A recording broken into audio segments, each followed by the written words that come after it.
Bom dia a todos, que a graça e a paz do Senhor possa estar connosco aqui esta manhã e dirigir-nos também a cada dia. E eu queria perguntar-vos que desporto é este que vai aqui aparecer? Sabem o que é este? Okay. Motocross, Fórmula 1, futebol, ok. Muito bem. Fórmula 1, muito bem. Então, 2017. Há aqui aficionados da Fórmula 1? Sim? Ok. Ok. Não, é mais futebol, não é? É mais futebol. Ok. Então, 2017. Corria-se o Grande Prémio da Fórmula 1 do Bahrein. A Mercedes, campeã do mundo de construtores, conta com 2 pilotos já nesse ano. Lewis Hamilton e também o Valtteri Bottas. Hamilton é campeão em título, tem batido recordes atrás de recordes, alcançados pelo Michael Schumacher.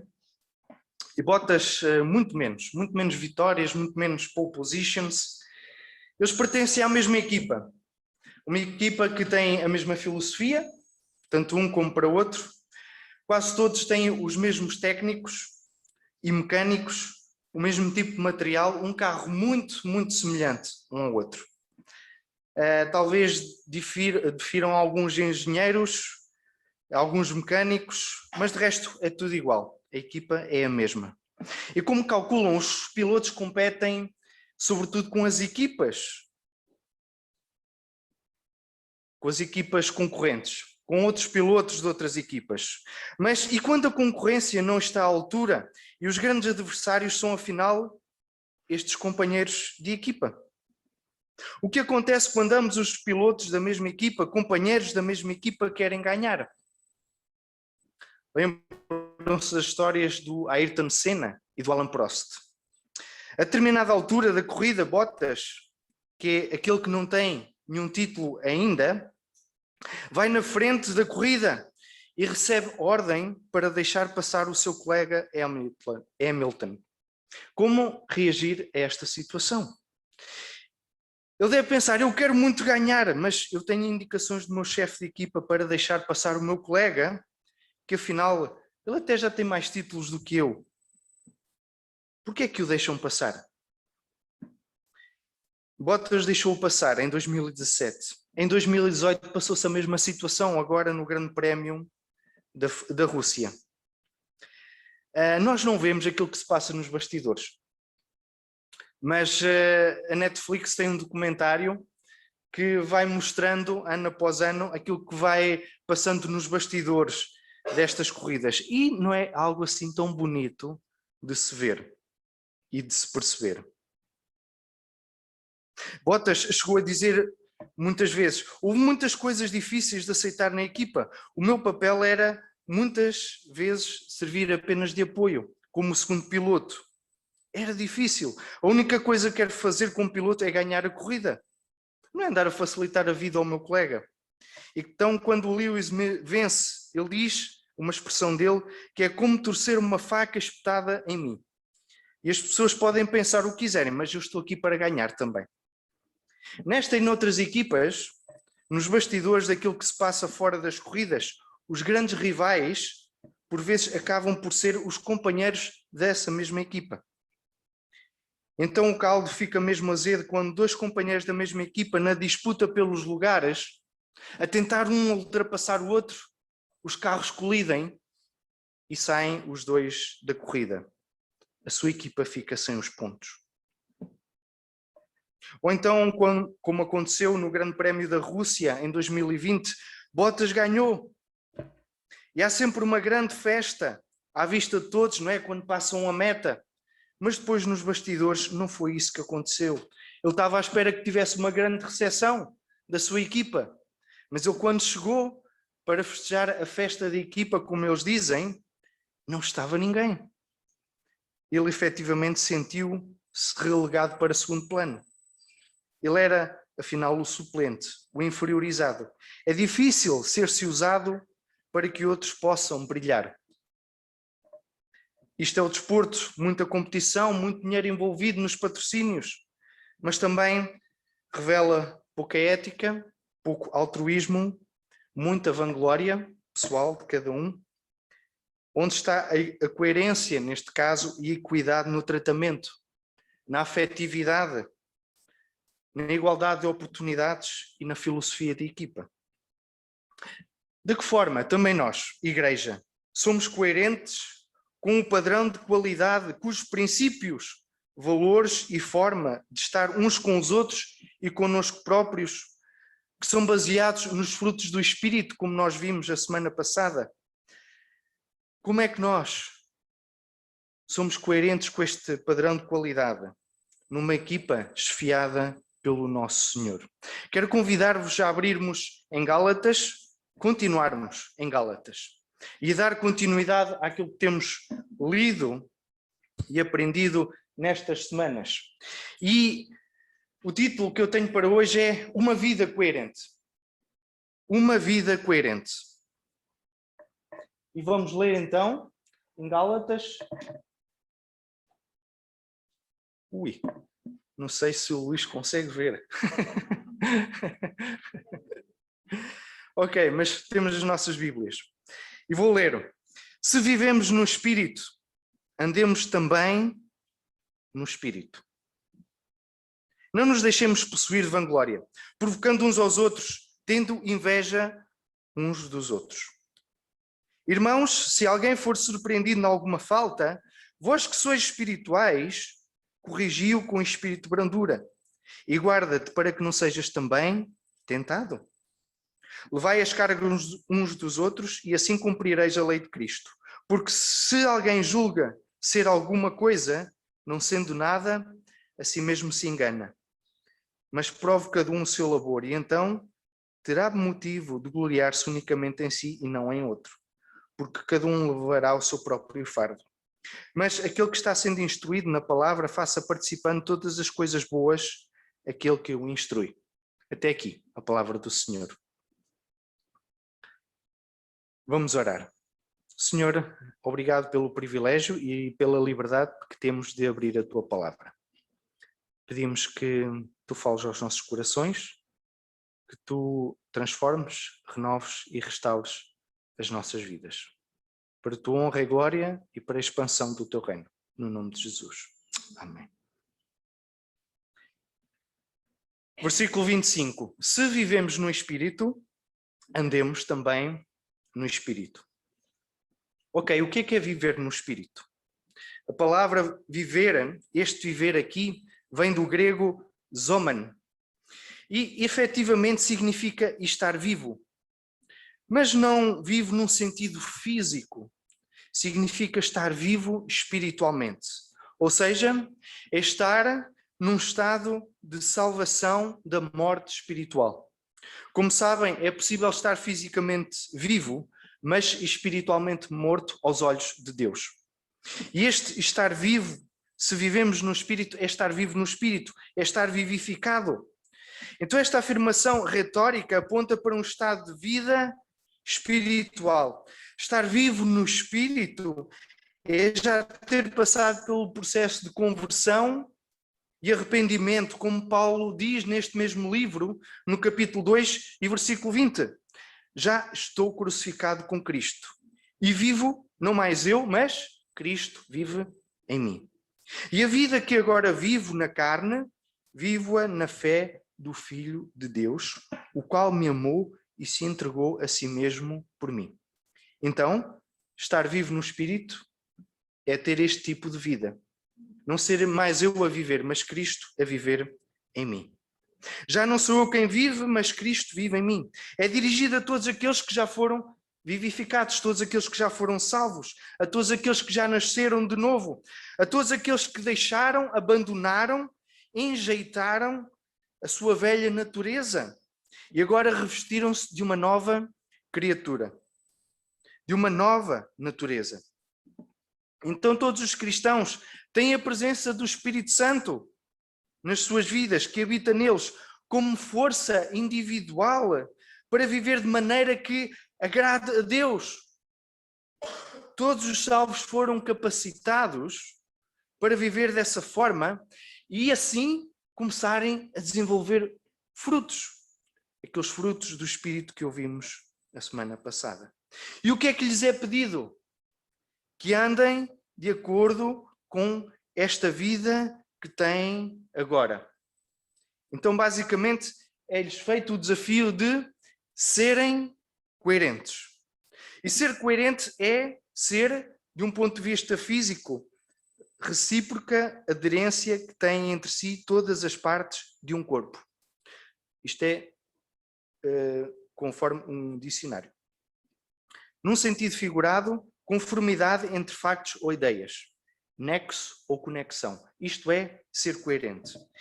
Então deixem-me perguntar-vos uma coisa. O que é que vocês pensam quando o vosso filho ou o vosso neto, ou quando vocês veem, ou quando se confrontam com uma criança, e se calhar aqui a Priscila tem mais experiência nisso, quando se confronta com uma criança apática, parada, silenciosa, que não quer brincar, o que é que isso quer dizer? Ou está doente, ou tem algum problema de desenvolvimento. E porquê? O que é esperado de uma criança? Uma criança pula, corre, cai, chora e depois levanta-se novamente. Uns segundos depois, não está parado. As crianças não andam, correm, não é? Tal é a pressa de viver. E também numa enfermaria. Um dos desafios a enfrentar é evitar que os doentes, aqueles que podem, claro, passem o menos tempo possível na cama. Mesmo que não andem por eles mesmos, é importante levantá-los, estimulá-los a andar, estimular a fazer as suas atividades sozinhos. Às vezes é uma vitória tentar que um doente leve um copo de água à sua boca ou que consiga lavar os seus dentes. Porquê? Porque uma das grandes filosofias da enfermagem, ao contrário do que muitos pensam que é fazer pensos, é estimular a autonomia e independência da pessoa. É aí que reside a filosofia da enfermagem. Porque a cama dá saúde numa doença passageira, mas se um doente fica parado muito tempo numa cama, o que é que acontece? Vai perdendo massa muscular, deixa de se poder movimentar e até andar. Pode até desenvolver feridas. Os pulmões começam a acumular secreções e desenvolvem pneumonias. Ter vida e acabar por ficar parado numa cama dá nisto. Então o que é preciso fazer? É preciso andar. É preciso andar. Estão efetivamente vivos, mas porque estão doentes e até têm o potencial para andarem, desistem de se apropriar dessa vida que têm. Agora, claro, os doentes que não têm potencial ou condições, é claro que esta lei não se aplica. Então, há uma diferença entre viver e andar. Viver é algo que é contínuo. Tu não escolhes viver agora e não viver daqui a pouco para depois voltar a viver. Estar vivo é algo contínuo. Não existe um botão que é de desligar e ligar e desligar, o on e off. Não existe. Mas o andar já é diferente. Tu podes escolher andar agora, podes escolher parar agora, podes escolher correr daqui a pouco. Andar é uma opção. Andar requer uma aplicação na prática do potencial que há em ti, da vida que há em ti. De uma forma muito simples e prática e básica, é que nós temos no nosso corpo o aparelho muscular, certo? O nosso aparelho muscular tem músculos que são voluntários, é um tipo, e há os músculos involuntários e o músculo cardíaco. Então, qual é a diferença? Os músculos voluntários, nós podemos mexê-los. Os involuntários nós não temos capacidade de os fazer mexer. Por exemplo, o nosso coração. Nós não dizemos ao nosso coração, agora vais bater e agora não vais bater. Ele está continuamente a bater. Nós não temos controle sobre ele. Eu não posso dizer ao meu coração, agora vais bater muito rápido, porque estás ao pé da Débora, e tu agora vais bater muito devagarinho porque estás a ver o hospital à tua frente e vais ter que ir trabalhar. Eu não posso dizer ao meu coração isso. Não se controla.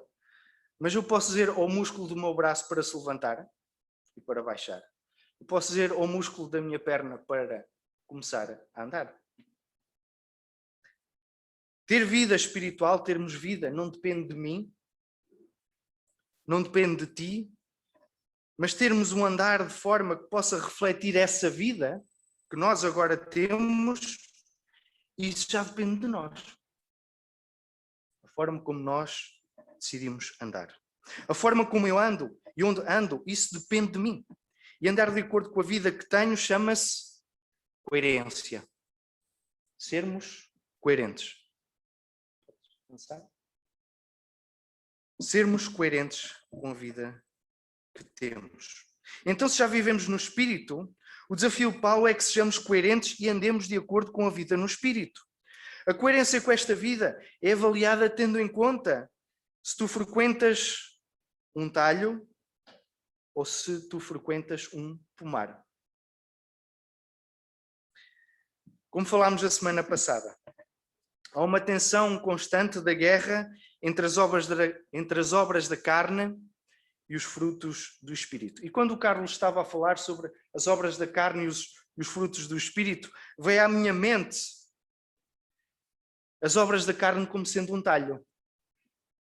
É cortar, é perfurar, dilacerar, é sangrar. E os frutos do Espírito visualizei como entrar num pomar. Cuidar das árvores, não é, Vítor? Zelar pela conservação das flores, deixar o fruto vingar, crescer e amadurecer, para depois colher e saborear. E qual é a diferença entre uma coisa e outra?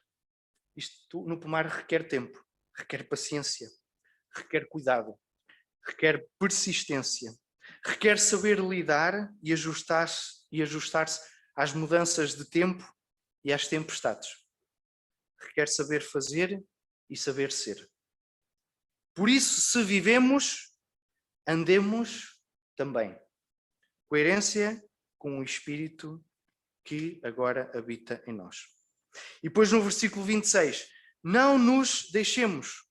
Isso quer dizer que temos potencial para ter controle sobre a situação. Somos responsáveis pela forma como decidimos agir. Temos o controlo para decidirmos não frequentar o talho da vanglória, o talho da provocação e da inveja que mina a boa coabitação de uns com os outros. Por vezes pode ser muito fácil decidirmos frequentar o talho em vez de frequentar o pomar. Exemplo disso é se imaginássemos o que aconteceria se por engano nas redes sociais enviássemos a mensagem errada para o grupo errado. Ui, que grande talho que não seria.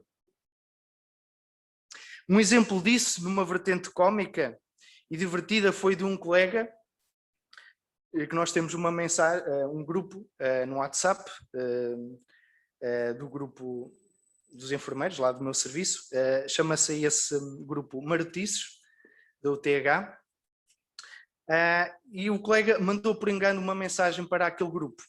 E a mensagem era dirigida para a sua esposa e não para o grupo. É claro está que ele foi gozado à força toda. Começámos a responder, então, com que então vais trazer pão e umas bifanas, hein? E já agora tu foste muito amorosa, despediste de nós. Estamos muito sensibilizados. Então é isto, coerência na vida cristã. Uma vida prática de acordo com a vida recebida. Uma vida coerentemente responsável e comprometida com o Espírito, mas também uma vida coerente e responsável de uns com os outros. E no capítulo 6, nos 6 versículos, temos 3 exemplos práticos de serviço responsável e coerente para com os outros, mas também para com nós próprios. Então, o primeiro ponto foi uma vida coerente com o Espírito, e o segundo ponto será uma vida de serviço coerente e responsável uns com os outros. E vamos tocar em aspectos como vulnerabilidade, humildade e solidariedade e gratidão e reconhecimento. Primeiro, desenvolver um serviço responsavelmente coerente é ter consciência da vulnerabilidade uns dos outros. Estar vivo espiritualmente, na nossa condição atual, enquanto não estamos no reino celestial, enquanto não estamos fora da ação do pecado na nossa vida, não implica que de forma automática e permanente andemos no Espírito. Nós temos que reconhecer isso. E por isso Paulo faz o alerta, ou faz a exortação. Andem e não se deixem.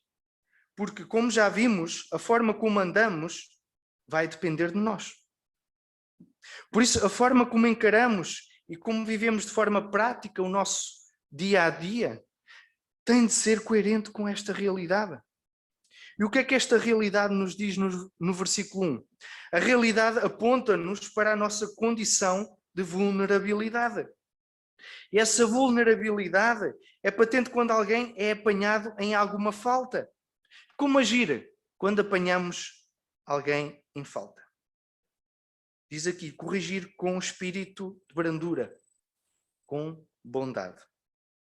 Outra palavra também usada é restaurar.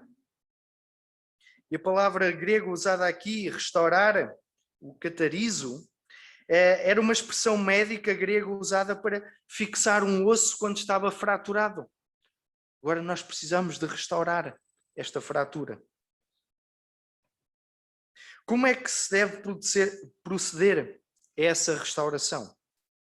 Não expondo à desonra e humilhação à frente de todos, por exemplo.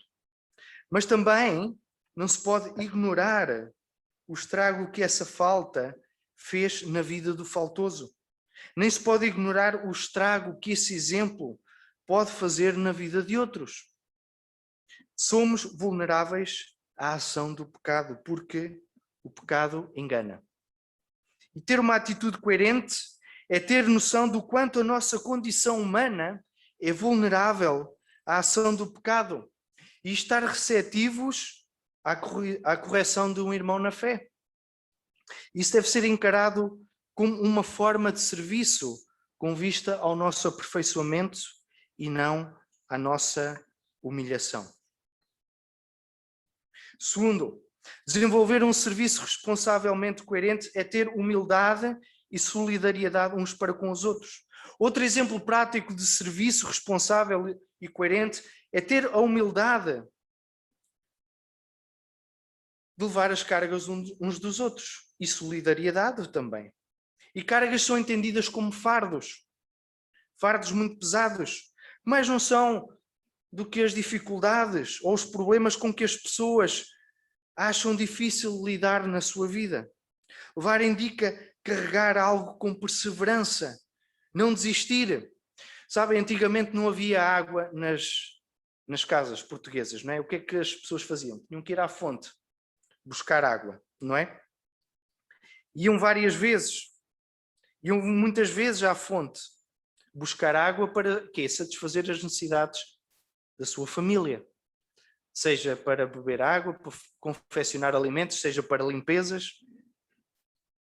E era preciso ir e vir muitas vezes à fonte.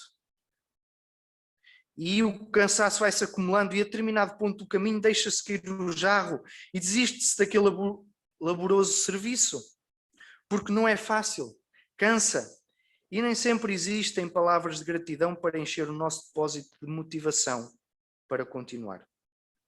O propósito para este levar as cargas é muito concreto, a fim de cumprir a lei de Cristo. E que lei é esta? Esta lei está patente em João, capítulo 13 e versículo 34, em que Jesus diz: um novo mandamento vos dou, que vos ameis uns aos outros, assim como eu também vos amei, que também vos ameis uns aos outros. Este, efetivamente, à primeira vista não era um mandamento novo. Vemos isso em Deuteronômio 6, em que há a ordem para amar a Deus, e também em Levítico 19, em que Deus ordenou que se amasse o próximo como a nós mesmos. Mas o mandamento de Jesus é considerado novo, porquê? Porque tem um padrão distintamente novo. Era um amor sacrificial, modelado pela referência do amor de Jesus. Como eu vos amei. E porque é produzido por meio da nova aliança pelo poder transformador do Espírito Santo. O cumprir esta lei reporta-nos novamente para o serviço, responsabilidade e coerência com a vida que agora existe em nós. Somente aqueles que conhecem a medida das suas próprias fraquezas estão qualificados para compartilhar do fardo dos outros. E terceiro, desenvolver um serviço responsavelmente coerente é ser grato e comprometido uns com os outros. A palavra de Deus é das principais razões por que estamos aqui hoje. Se não fosse a palavra de Deus ensinada a nós, explicada a nós, aplicada a nós ao longo dos anos e das décadas, onde estaríamos nós hoje? Como seriam as nossas vidas? O que seria se Deus não tivesse levantado servos para nos servirem, muitas vezes de forma abnegada, pelo ensino e exortação da palavra do Senhor? Onde estaríamos nós? Quanto nós lhes devemos, de certa maneira. Então, se temos verdadeira noção do valor e verdade preciosos que temos adquirido na forma como a palavra de Deus tem sido ministrada, devemos estar gratos para com aqueles que nos instruem, fazendo-os participantes dessa gratidão. De que forma? De diversas formas. Seja do ponto de vista monetário, dando bens, proporcionando condições de vida dignas, partilhando as nossas pequenas vitórias no dia a dia contra os fardos que nos sobrecarregam. É como que uma celebração conjunta entre alguém que teve um acidente e ficou incapacitado de andar e o seu terapeuta que lhe deu as ferramentas e estratégias para que pudesse andar novamente e assim poder voltar a caminhar juntos. E vemos também uma vida coerente e responsável connosco próprios. Os 3 exemplos práticos de responsabilidade coerente aplicam-se também a nós próprios. Ora, vejamos. No versículo 1, em relação à vulnerabilidade, vimos que há irmãos que podem ser surpreendidos em alguma falta e que devem ser corrigidos para o seu bem e também para o bem da comunidade. Mas vejam também que no versículo 1 também diz: e guarda-te para que não sejas também tentado. Ou seja, tanto o meu irmão como eu estamos suscetíveis, estamos vulneráveis ao engano que o pecado produz na nossa vida. Não vale a pena negar isso. E reconhecer isso é ser coerente com a minha condição humana, descendente de Adão. É reconhecer que o meu irmão está fraco hoje, porque caiu e cedeu e precisa de ser restaurado, mas que amanhã esse irmão possa ser eu. Então, alerta para a nossa vulnerabilidade. Estamos, assim, perante um serviço mútuo, responsável e coerente com a nossa própria natureza. Em relação à humildade, nós vemos no versículo 3: se alguém julga ser alguma coisa, não sendo nada. Isto é muito forte. É como que uma bufetada. E tu és um tolo se pensas que em ti reside algum tipo de mérito que não tenha sido dado por Deus. Às vezes podes pensar que por muito leres a Bíblia, ou por seres muito piedoso, ou por fazeres um grande serviço, és mais importante, ou és mais espiritual, ou és mais santificado, ou és mais forte do que o teu irmão, que não tem os teus estudos ou o teu desempenho. Mas isso é loucura. É orgulho. Todos nós precisamos da mesma graça e do mesmo perdão do Senhor. Assim como Precisas também de ajuda para levar os teus fardos? Que certamente terás.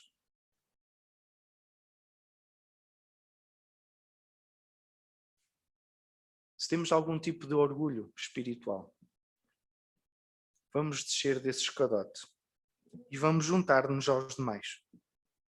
Porque hoje pode estar muito forte, mas a dura realidade da nossa condição humana revela-nos que amanhã pode estar a precisar de ajuda para caminhar.